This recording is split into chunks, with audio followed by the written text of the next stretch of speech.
Fatima Negrini has seen a lot in her 108 years. She survived the Spanish flu, 2 world wars, and now COVID-19. When the first wave of the pandemic hit Milan, she lost many of her friends in the care home she lives in. I've lived through so much in my life, and I'm still here.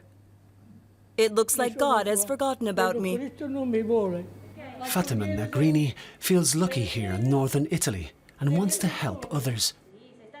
Lombardy was badly hit by the pandemic in spring, with the virus claiming thousands of lives, in care homes for the elderly in particular. 33,000 died of COVID-19 in Italy, and almost half of them here in the north. Hospitals were overwhelmed. The situation was dramatic, as Vanda Gatti recalls. She's a volunteer with the Italian White Cross. On some days, she worked 12 hours straight. I was there to give him help, but I asked him to come with me alone.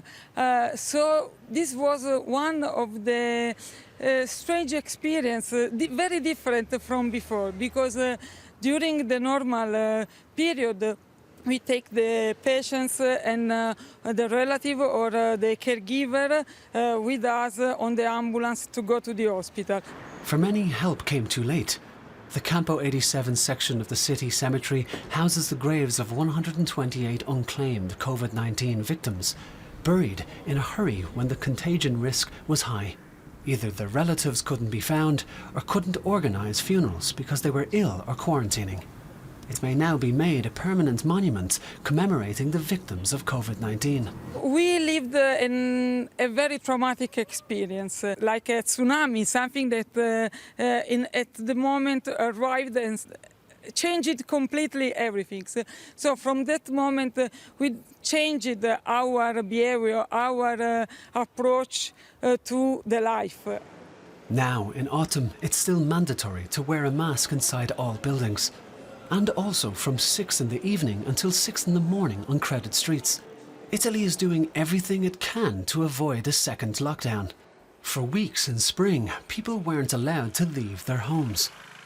The strict approach explains why Italy has managed to avert a second wave, says Maria Rita Gismondo. She runs the COVID-19 lab at the Luigi Sacco University Hospital in Milan. Italians learned valuable lessons from the high death rates in March and April. Gismondo would like to see more cross-border cooperation. I think an important thing is to think at the European health, to have the same protocol of therapy, the same to exchange experiences, the same quarantine, not just the localized health, but European strategy to face the viruses. Gismondo believes that the key is rapid response. The Italian government has introduced COVID-19 tests in schools that provide rapid results. Matteo and his sister Vittoria welcome such measures. The last thing they want is another lockdown and a return to homeschooling. Io spero che si possa togliere la mascherina perché I hope that we can soon take off our masks and not have to keep our distance from one another all the time. Senza dover stare sempre con 1 metro di distanza e così. But for now, that's not an option. Fatima Negrini tells people they must wear masks. Don't make the same mistakes. I wonder when this thing will end. I'm old, and I will die soon. But I am deeply worried about everyone else. In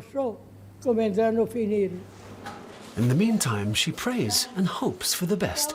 Fatima's determination and endurance has made her a role model to many, qualities needed now more than ever.